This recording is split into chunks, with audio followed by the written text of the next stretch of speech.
Le texte que vous m'avez demandé de traiter aujourd'hui est un extrait de La peau de chagrin de Balzac, l'œuvre intégrale qui est à étudier en année de première avec le parcours roman de l'énergie, création et destruction. Dans La peau de chagrin, Balzac met en scène précisément cette théorie de l'énergie qui consiste en l'idée très simple que chaque humain naît avec une somme donnée d'énergie qu'il peut choisir de dépenser rapidement ou d'économiser et du coup de vivre une vie courte mais intense ou alors une vie longue mais monotone.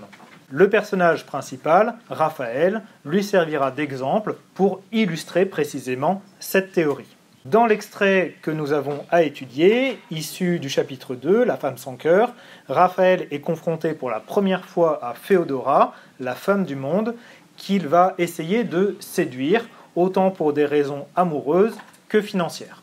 Je passe à la lecture de mon texte. Elle m'arrêta par un sourire, me fit asseoir près d'elle, me questionna sur mes travaux et sembla s'y intéresser vivement. Surtout quand je lui traduisis mon système en plaisanterie au lieu de prendre le langage d'un professeur pour le lui développer doctoralement. Elle parut s'amuser beaucoup en apprenant que la volonté humaine était une force matérielle semblable à de la vapeur. À l'intérieur de ce discours très théorique, il va s'agir pour Raphaël de suivre un double but. Premièrement, exposer ses travaux, en l'occurrence la rédaction de la théorie de la volonté, du traité de la volonté, et deuxièmement, d'utiliser ces travaux pour se faire valoir auprès de Féodora et ainsi la séduire. En cela, nous pouvons nous poser la question suivante: en quoi le badinage amoureux illustre-t-il la conception balzacienne de l'énergie ? Pour répondre à cette question, je diviserai mon texte en 4 parties. Une première partie de la ligne 1 à 10 dans laquelle va se développer plus précisément la théorie de la volonté à travers l'image de la vapeur. Ensuite, une deuxième partie de la ligne 10 à 15 dans laquelle Raphaël va utiliser cela pour se mettre en valeur lui-même. Une troisième partie de la ligne 15 à 20 dans laquelle il va développer une autre théorie, cette fois-ci sur les idées. Et enfin, son remerciement, sa mise à la porte de la ligne 20 à 22. Je commence ainsi le commentaire. Il est intéressant de voir que le texte commence par le pronom « elle ».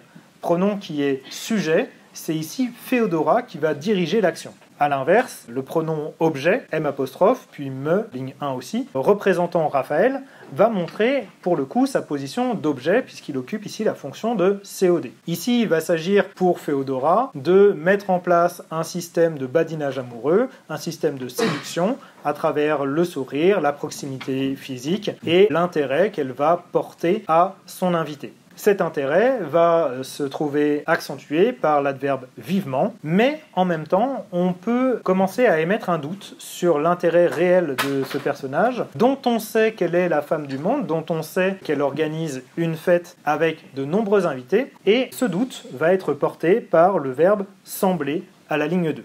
Ici, il va plutôt s'agir de voir que le pronom sujet, je, dont on pourrait penser qu'il va occuper la place centrale du texte, je lui traduisis mon système en plaisanterie, etc., eh bien, ce pronom sujet, il faut le replacer dans son contexte grammatical. Il est effectivement sujet, mais sujet d'une subordonnée. En réalité, ici, l'importance de Raphaël n'est qu'une illusion, de la même manière qu'il est dans une fête d'illusion, devant une femme d'illusion. Ce jeu sujet d'une subordonnée va opérer une contradiction, va opérer une dissension entre un système scientifique, à travers notamment la référence au professorat et l'adverbe doctoralement, et un système de badinage à travers l'idée de la plaisanterie. Il s'agit ici pour lui d'utiliser le système du badinage, la plaisanterie, pour illustrer son système théorique et donc ainsi illustrer la conception de l'énergie. On remarque toujours la position sujet de Féodora et on peut aussi montrer la disparition totale de la première personne puisque ici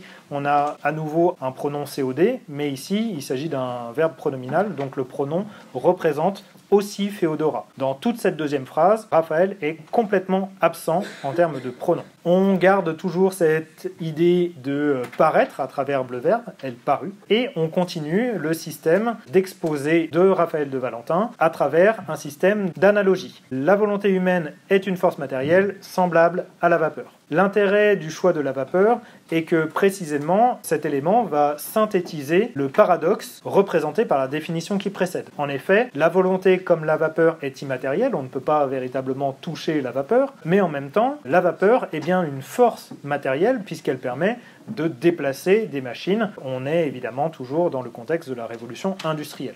Donc l'analogie de la vapeur est assez bien trouvée puisqu'elle synthétise à la fois l'immatériel et le matériel, et donc le paradoxe de la volonté qui est centrale dans le concept balzacien de l'énergie et qui va être défini par la suite. La volonté, pour Balzac, et donc pour Raphaël, qui porte son système, est précisément une capacité à concentrer son énergie, manier son énergie, diriger son énergie, de manière à agir sur le monde. On retrouve du coup cette espèce de tension, toujours, entre l'immatériel à travers la notion d'âme qui apparaît à la ligne 8, et la tension au matériel à travers la masse fluide qui synthétise le paradoxe de la vapeur. Il est intéressant de voir qu'on est dans un contexte théorique. On retrouve cela à travers l'indéfini un homme et l'exemple filé de 7 hommes, lignes 7 et 9. Ainsi, la volonté, telle qu'elle est illustrée à travers l'exemple de la vapeur, est cette force qui va permettre d'agir sur le monde. Mais le paradoxe n'est pas résolu, puisque autant la vapeur résout le paradoxe, mais la volonté, pour l'instant, n'a pas de preuve d'existence. Et c'est bien ce qui va me permettre de passer à ma deuxième partie. Féodora demande des preuves. Ces preuves sont synthétisées par les objections qu'elle va opposer à la théorisation qui précède, objections qui révèlent une certaine finesse d'esprit. On est toujours ici dans un contexte de badinage amoureux, mais on est aussi et surtout toujours dans l'esprit du narrateur, en l'occurrence Raphaël de Valentin. Ici, il reprend la main, comme on peut le voir avec le je en position sujet, et le pronom COD qui est me. On retrouve exactement le même système de parallélisme dans la construction des verbes. Ici, c'est lui qui reprend la main et surtout qui prend la main à Féodora. En l'occurrence, il va s'agir pour lui de mener un double objectif à bien. D'une part, la flatter et d'autre part, détruire ses raisonnements. On peut noter par ailleurs la dépréciation très visible dans l'expression « ses raisonnements de femme », d'une part par le complément du nom « de femme » qui va réduire la spécificité et la finesse d'esprit de Féodora à un espèce d'indéfini féminin extrêmement dépréciatif. Et deuxième élément qui va montrer la supériorité à laquelle il prétend, l'opposition entre les objections, plurielles, de Féodora et un mot singulier de Raphaël de Valentin. Alors, quelle est la preuve qu'il va fournir ? La preuve, c'est un fait journalier, un fait vulgaire en apparence, au sens étymologique, du peuple, un fait commun. C'est l'exemple qu'il prend du sommeil. Simplement, le sommeil ne va pas du tout fonctionner comme une analogie pour la volonté, contrairement à la vapeur. Ici, le sommeil va constituer au contraire un contre-exemple, cela étant montré par la conjonction de coordination à valeur adversative, mais le sommeil est plein de problèmes insolubles pour le savant. En d'autres termes, le savant ne peut pas expliquer le sommeil, et donc le savant ne peut pas expliquer la volonté. À travers cette contradiction entre problème insoluble et savant, Raphaël va avouer à demi-mot son incapacité à répondre objectivement aux objections de Féodora. Et à partir de là, on se rend compte véritablement que nous sommes pris dans le piège du prisme de Raphaël de Valentin, et là où on pourrait croire, ou en tout cas lui croit, que sa curiosité est piquée, eh bien en réalité, ça va être le début de la fin de la discussion et du badinage amoureux. C'est ainsi que je passe à ma troisième partie, qui s'ouvre justement sur le silence de la comtesse. La comtesse reprend la main, elle redevient sujet, elle reprend la main pour être silencieuse. En réalité, la conversation est terminée, le badinage est terminé, et pourtant, Raphaël insiste. Il lui tient la jambe en relançant un nouveau développement théorique, cette fois-ci sur les idées. Ici, les idées vont être développées d'une manière assez similaire à celle de la volonté précédemment. Elles sont à la fois immatérielles, on ne peut pas toucher une idée, mais en même temps elles sont matérielles. Ce sont des êtres organisés, complets, qui vivent dans un monde invisible. Et ainsi, on aurait presque ici une personnification qui apparaîtrait à travers le verbe vivre. Le monde invisible va synthétiser le paradoxe, et l'influence sur les destinées, qui pourrait apparaître comme un paradoxe, va en fait montrer toujours cette action matérielle d'une idée immatérielle. On est toujours dans le même système. Non seulement il lui tient la jambe, mais en plus il se répète. Les preuves qu'il va apporté cette fois-ci, puisqu'il a des preuves, ce sont les génies, dont on a l'énumération ici, Descartes, Diderot, Napoléon. Génies qui sont les hommes dont les idées perdurent. Pourquoi ? Eh bien parce qu'ils ont réussi précisément à faire usage de leur volonté. Ici, les preuves qu'il aurait pu donner de la volonté ne sont en fait que des preuves de la persistance des idées et du coup ne fonctionnent pas à plein pour valider sa théorie. En l'occurrence, ici, le polyptote qui clôt cette partie, qui avait conduit et qui conduisait encore tout un siècle, va avoir pour but de montrer en quelque sorte la véracité de sa théorie, alors qu'en réalité, il est juste en train de lui tenir la jambe. Cela va se confirmer avec la fin du texte et la quatrième partie, dans laquelle on va avoir à nouveau le retour du verbe amuser, qui était déjà présent à la ligne 4. Simplement, nous sommes passés de « elle parut s'amuser » à « j'eus l'honneur d'amuser cette femme ». Ici, on a un renversement d'une part de la personne occupant la place de sujet et de la personne occupant la place COD. Simplement, ici, on a complètement occulté le verbe paraître. Parce que nous sommes dans le point de vue de Raphaël. Ici, il a l'impression de l'amuser, alors qu'en vérité, ce n'est qu'une apparence. Et en l'occurrence, elle me quitta, on a ici un effet de clôture. Elle m'arrêta par un sourire, ligne 1. Elle me quitta en m'invitant à venir la voir. Ici, on pourrait penser que Féodora, cette femme, aux yeux de Valentin, lui demande de revenir, puisque c'est effectivement ce qu'elle dit. Mais c'est oublié là encore que Féodora est une femme du monde, ce qui va être vérifié par la locution en style de cour. La cour étant le lieu précisément des apparences, accentuée encore par l'idée de style, le style étant l'apparence que l'on met sur une idée. Du coup, à travers cette locution en style de cour, on va vérifier qu'en fait, tout n'est qu'apparence dans le comportement de Féodora. Et lorsqu'elle lui dit de m'inviter à venir la voir, en réalité, elle prend congé de lui de manière polie. Et lorsqu'elle lui donne les grandes entrées, en réalité, elle lui donne les grandes sorties. Et cela se vérifie, là encore, par le renversement, le retour à la position du début. Elle, sujet, me, objet. En quoi le badinage amoureux illustre-t-il la conception balzacienne de l'énergie ?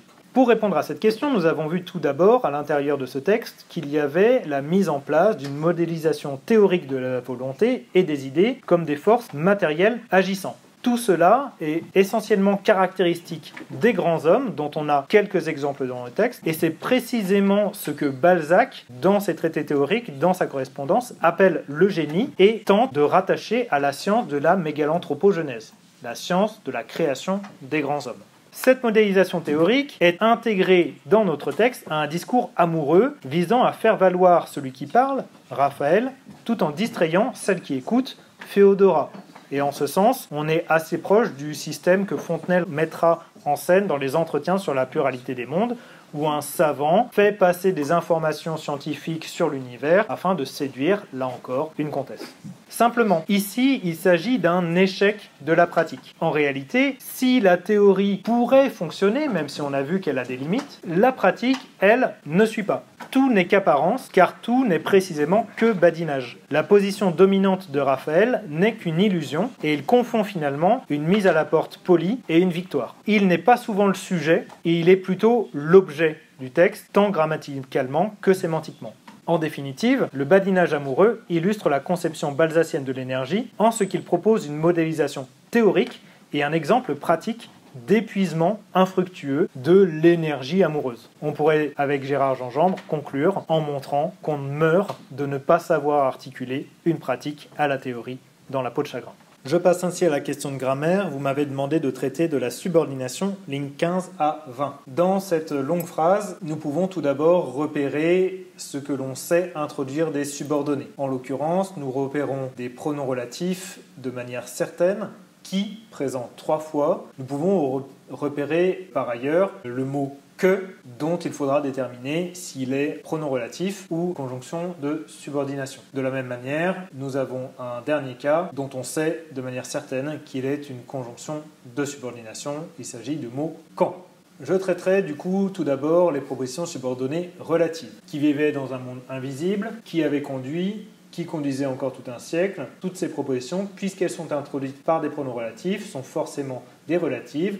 En l'occurrence, la première complète nos idées et les dernières complètent les pensées. Cependant, de la même manière que les deux dernières sont juxtaposées, il ne faut pas oublier que la première est coordonnée à une proposition qui lui suit et influait sur nos destinées, qui, puisqu'elle est reliée à la précédente par une conjonction de coordination, est nécessairement de la même nature grammaticale que ce à quoi elle est reliée, et du coup, en l'occurrence, et influait sur nos destinées, doit être interprétée comme une proposition subordonnée relative, complétant nos idées, elle aussi. Pour ce qui est du mot « que », ici, afin de déterminer sa nature exacte, il faudrait déterminer ce qu'il complète dans la principale. En l'occurrence, « que » complète ici le verbe « dire » placé juste avant et occupe une fonction COD. Je lui dis quoi ? Que nos idées étaient des êtres organisés complets. Tout cela indique ainsi que cette proposition est une proposition subordonnée conjonctive complétive, puisqu'elle est complément d'objet.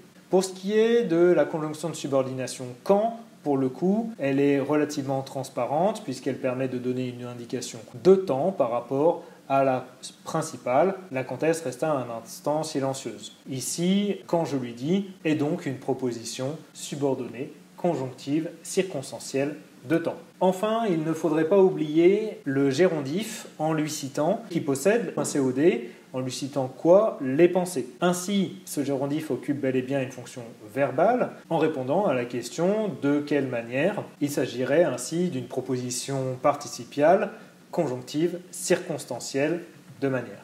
Pour conclure, il faudrait remarquer que la principale, la comtesse resta un instant silencieuse, n'est principale que d'une seule proposition, quand je lui dis. Toutes les autres propositions, qu'elles soient relatives ou conjonctives, complétant elles-mêmes d'autres propositions subordonnées, cela constituant donc un cas particulier intéressant.